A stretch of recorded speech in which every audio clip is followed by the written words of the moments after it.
जितनी भी माताएं एकादशी का व्रत करती बहुत ध्यान से सुनना आज की कथा को, शायद जिंदगी में मिली ना मिली, पर ये कथा का रिश्ता तो बहुत ध्यान से सुनना।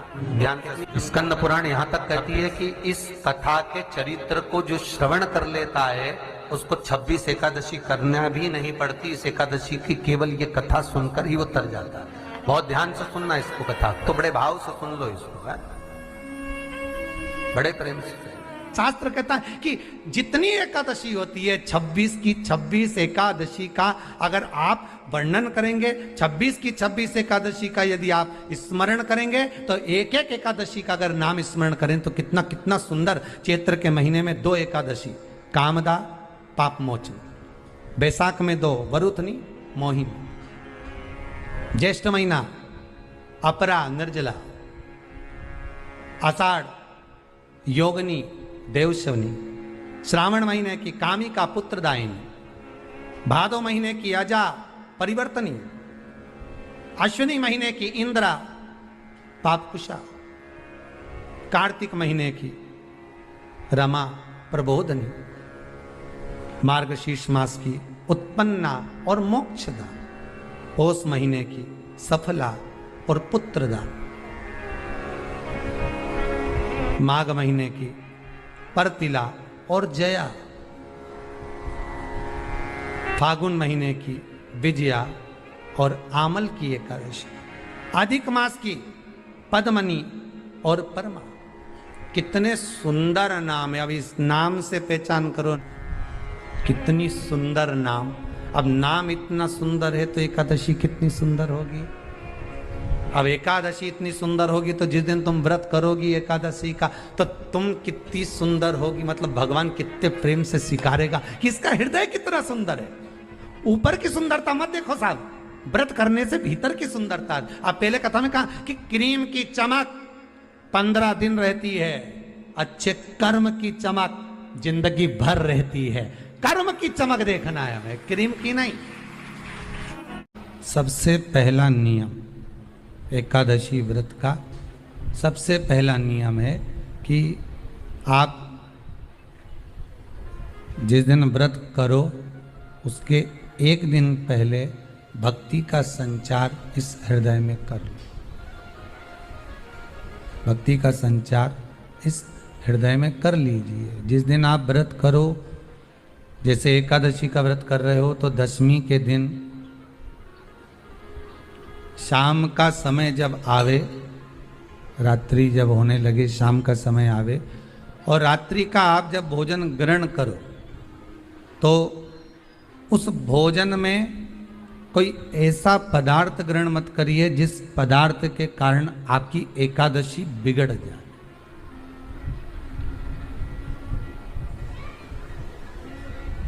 कोई बेकार भोजन में ग्रहण नहीं करना, श्रेष्ठ भोजन ग्रहण करिए दशमी के। और एकादशी का दूसरा नियम बहुत ध्यान से सुनिएगा। जिस दिन आपकी एकादशी का व्रत हो उस दिन प्रयास करिएगा कि अपने हाथ से किसी भी वृक्ष की कोई पत्ती टूटे ना। अपने हाथ से किसी भी वृक्ष की, पौधे की, किसी भी वृक्ष की पत्ती अपने हाथ से ना टूटे। बहुत ध्यान दीजिएगा महाराज। एकादशी का ये दूसरा नियम है कि अपने हाथ से किसी पौधे की, किसी वृक्ष की, किसी डाली की कोई पत्ती टूटे ना, कोई पत्ती ना टूटे, इसका प्रयास करिए।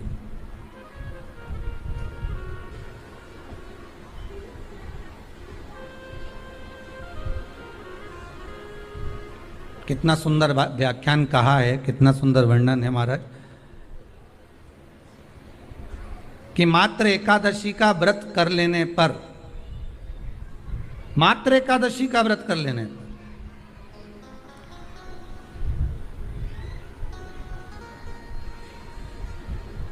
जो पूर्व में किया गया हमारा पाप कर्म है, हमने किसी जीव की हत्या करी है, हमने किसी को कष्ट प्रदान करा है, हमने किसी को अपशब्द कहा है, हमने किसी को ताने दिए, हमने किसी को आड़ा टेढ़ा कहा है, हमने किसी को गालियां दे दी है, मात्र एकादशी का व्रत ही कर लेने पर ये सारे जो दोष हैं वो समाप्त हो जाते हैं।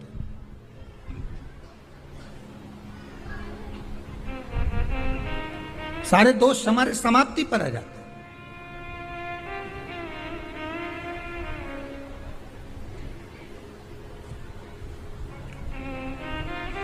अब एक विचार करिएगा थोड़ा सा अपने मन में, अपने चित्त में, अपनी वृत्ति में एक बात उतारिएगा, एक अपने मन में एक बात को उतार कर रखिएगा कि आप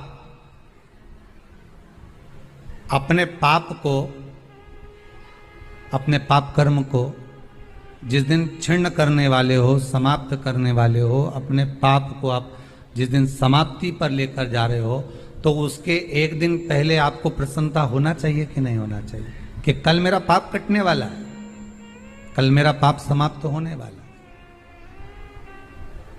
जो मैंने पाप कर्म करा है वो समाप्त होगा, जो मैंने पाप कर्म करा है वो कल समाप्त हो जाएगा। तो एक दिन पहले आपके चेहरे पर प्रसन्नता हो कि ना हो?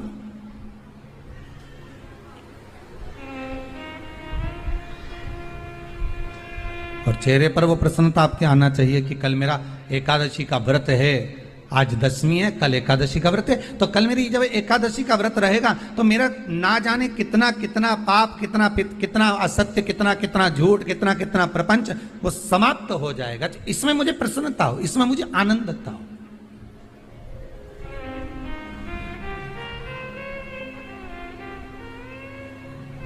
तो क्या कहा गया कि प्रयास करिएगा कि एकादशी के दिन कोई वृक्ष की, कोई डाली की, कोई कोपल की कोई पत्ती ना तोड़ी जाए। क्यों?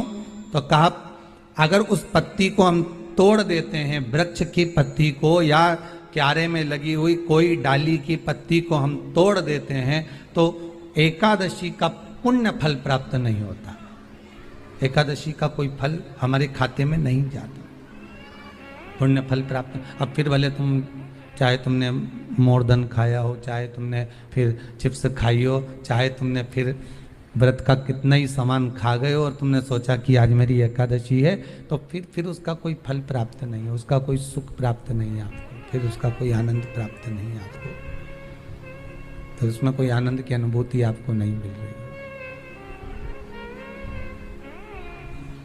को याद रखिए, गौदान और एकादशी, श्रीमद वल्लभाचार्य जी ने मायावत का खंडन करा था जगन्नाथपुरी में, और श्रीमद वल्लभाचार्य जी ने कहा था एकादशी मरने के बाद मत दो, एकादशी जीते जी दो।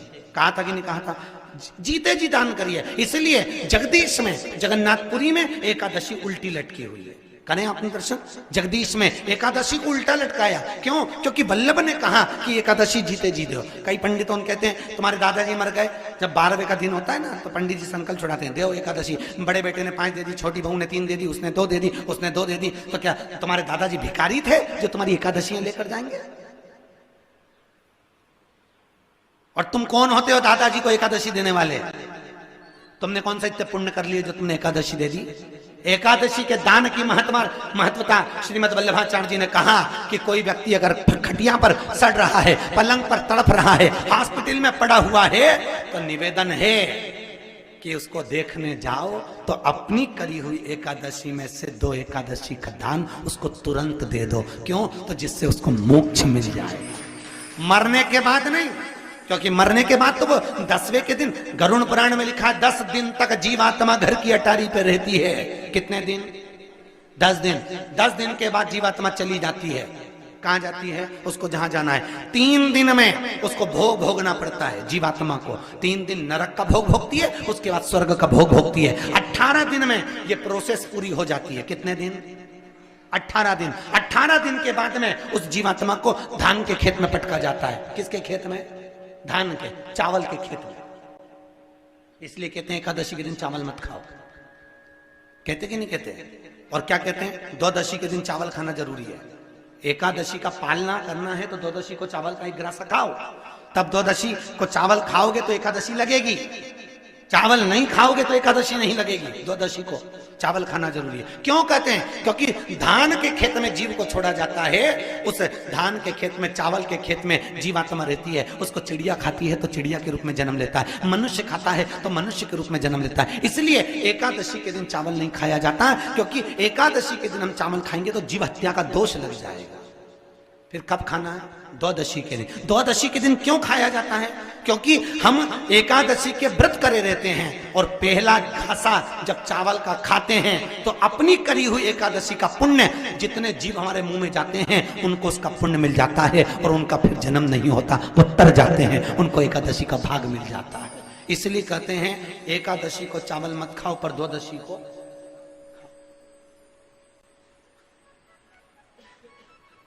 खाइए। 10 दिन तक जीवात्मा है और आपने एकादशी कब दान दी? बोलो जम के। 12वें के दिन, 13वें के दिन आपने एकादशी का दान दिया, वो मिली उनको? अरे बोलो अच्छे से। कई तो अभी तक कर रही होगी, हमारे दादाजी के निमित्त की कर रहे हैं, कर ले। फिर वही वाली बात आ गई, गुलाब के फूल में पानी जारी है। एकादशी के दिन शंकर भगवान को चावल का दाना चढ़ाना चाहिए कि नहीं चाहिए?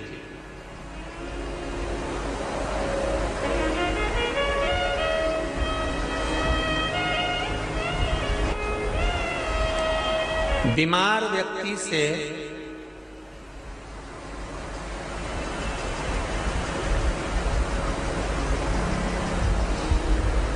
कोई बीमार व्यक्ति है, बहुत रोगीला, उसको बहुत रोग है, शुगर है, बीपी है, थायराइड है, सब कुछ है उसको,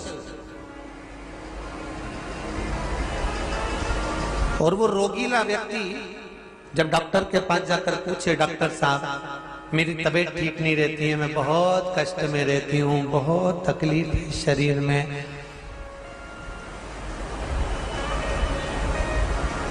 और अभी सावन का महीने का व्रत आ रहा है डॉक्टर साहब, 1 महीना में व्रत करती थी पहले, करूं कि नहीं करूं? तो डॉक्टर साहब क्या बोलेंगे? बोलते जाओ जरा जम के। डॉक्टर बोलेगा कि आप व्रत मत करो। डॉक्टर एक बात कहेंगे,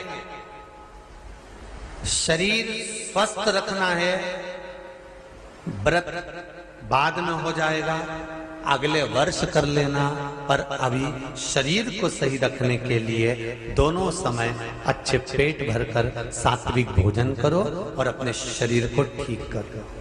सात्विक भोजन अपने शरीर को, व्रत बाद में भी हो जाए, अगले वर्ष हो जाए।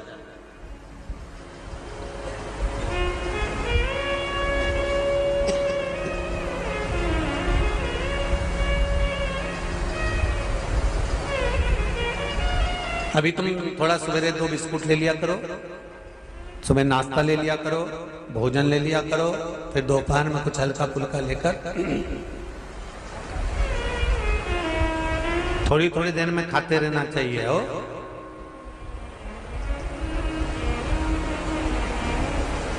थोड़ा थोड़ा खाओ, थोड़ी थोड़ी देर में खाओ, एक साथ सुरसा जैसे मत निपटा जाए, थोड़ा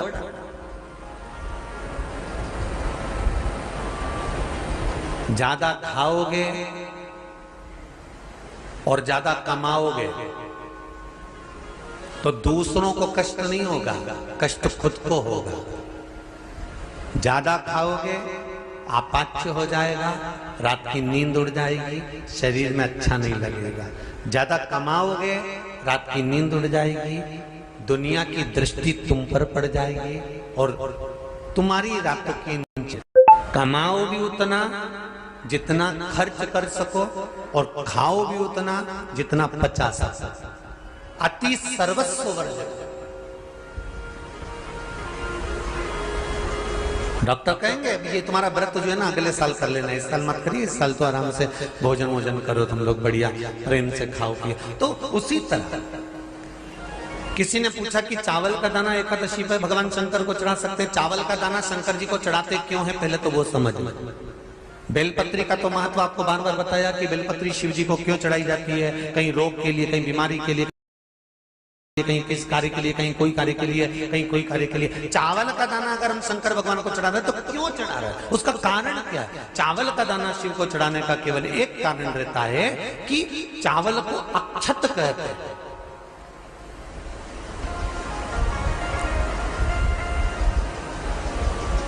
अक्षत का मतलब होता है अक्षय।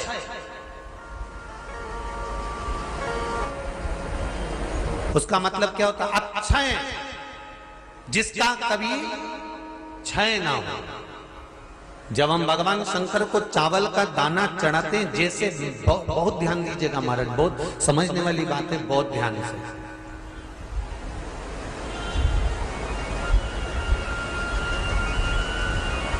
चावल का दाना हमारे मस्तक पर तिलक करने के बाद पंडित जी क्यों लगाते हैं कि भगवान जैसा समय आज चल रहा है, आप पूजन कर रहे हो, पाठ कर रहे हो, दान कर रहे हो, पुण्य कर रहे हो, सत्कर्म कर रहे हो, भजन कर रहे हो, मेरा देव अधिदेव महादेव, मेरा नारायण, मेरा सत्यनारायण भगवान, मेरा राम जी, मेरा विष्णु जी, मेरा भागवत मैया, मेरी रामायण मैया, ब्राह्मण मस्तक पर तिलक लगाने के बाद चावल इसलिए लगाता है कि जैसा समय आज चल रहा है, भगवान तुमको ऐसा ही समय बनाकर रखे और तो ऐसे ही चार चांद लगाते रहो, दान पुण्य संकीर्तन करते रहो। इसलिए मस्तक पर चावल का दाना लगाया जाए।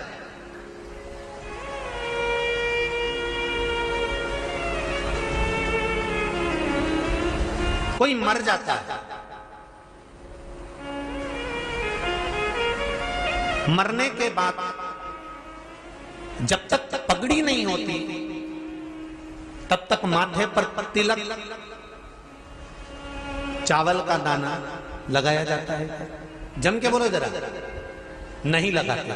किसी पंडित जी से पूछो, ब्राह्मण देवता से पूछो, ब्राह्मण देवता ये कोई मर गया, और हमारा तो नियम है कि हम सिर पे तिलक लगाते हैं, चावल लगाते हैं, या पंडित जी से हम तिलक लगवाते हैं, मंदिर जाते हैं तो मंदिर में जाके तिलक लगवा के हम चावल का दाना लगवाते हैं। क्यों नहीं लगाते? उसका कारण क्या है? जब किसी के मरने के बाद 10 दिन तक, 12 दिन तक मस्तक पर तिलक क्यों नहीं लगाया जाता? 10-12 दिन तक माथे पर तिलक या चावल क्यों नहीं लगाया जाता? उसका कारण है कि ये जो समय आया है, तुम्हारे यहाँ जो गमी हुई है, तुम्हारे यहाँ कोई मर गया है, तुम्हारे यहाँ किसी के प्राण छूट गए हैं, तो ब्राह्मण इसलिए तिलक नहीं लगाता आपको, इसलिए चावल का दाना नहीं लगाता कि ऐसा दिन भगवान अब ना लाए, इसको अमर ना करे, इसको अक्षय ना करे, इसको प्रबल ना करे।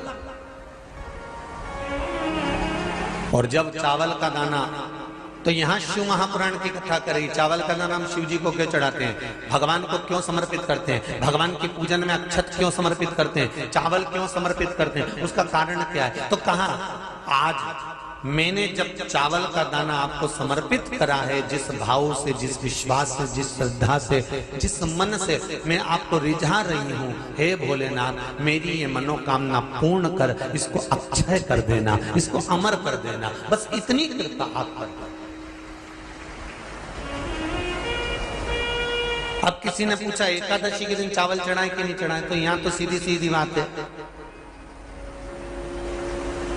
बीमारी देखकर थोड़ी ना आती है कि नवरात्र चल रहे हैं कि सावन का सोमवार चल रहा है। बीमारी तो बीमारी। तुम चावल मत खाओ। तिरुपति कौन कौन गया? हाथ उठाओ। ठीक है। जगन्नाथ जी कौन कौन गया? हाथ उठाओ। हाँ ठीक है। द्वारका जी कौन कौन गया? हाथ उठाओ। ठीक है। बद्रीनाथ कौन कौन गया? हाथ उठाओ। ठीक है। एकादशी के दिन कभी तुम बद्रीनाथ चले जाओ, एकादशी के दिन तुम द्वारका चले जाओ, एकादशी के दिन तुम तिरुपति चले जाओ, एकादशी के दिन तुम जगन्नाथ चले जाओ, एकादशी के दिन तुम्हारी मर्जी पड़े भगवान के किसी धाम में चले जाओ और भगवान को भोग लगाओ और उनकी थाली को झांक कर देखना, उसमें चावल जरूर मिलेगा। उसमें ऐसा नहीं है कि चावल नहीं मिलेगा। बद्री नारायण में भगवान को चावल का भोग लगा हुआ मिलेगा, द्वारका में चावल का भोग लगा हुआ मिलेगा, आपको जगन्नाथ में चावल का भोग लगा हुआ मिलेगा, तिरुपति में मिलेगा, द्वारकाधीश में मिलेगा, नाथद्वारा में मिलेगा, सांवरिया सेठ में मिलेगा, काकरोली जी में मिलेगा। आप जहां जाओगे वहां पर एकादशी के दिन भगवान को चावल आएगा, क्योंकि भगवान के लिए परहेज नहीं है। जो काम में डूबा हुआ है, जो आसक्ति में डूबा हुआ है, जो लोभ में डूबा हुआ है, जो वासनाओं में डूबा हुआ है, जो तृष्णा में डूबा हुआ है, और जो माता के गर्भ से जन्म लिया, एकादशी के दिन चावल उसको नहीं खाना। बहुत सुंदर संवाद है, ध्यान दीजिएगा। जिसके घर में कमाने वाले 2-4 हैं, पैसा तो आ रहा है पर घर में टिक नहीं रहा, डॉक्टर में, पुलिस में, एक्सीडेंट आदि में, कहीं गलत जगह पर व्यसन में अगर पैसा जा रहा है, जुए में, मांसाहार, मदिरा पान, या कहीं आया पैसा आने में कमी नहीं, आ रहा है पर टिक नहीं रहा, रुक नहीं रहा।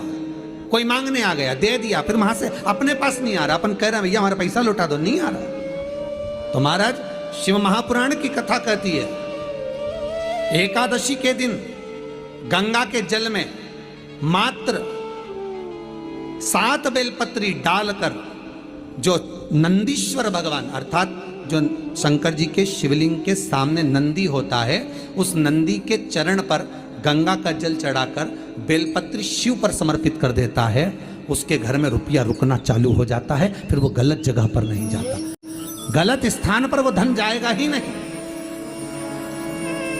बेटा अगर व्यसन में पड़ा हुआ है, मदिरा पान में पड़ा हुआ है, मांसाहार में, जुए आदि में जा रहा है, तुम्हें लग रहा है कि मेरा बेटा गलत मार्ग पर जा रहा है, ये मित्र दोस्ती गलत हो रही है, वो सही जगह पर आ जाए। करना है एकादशी।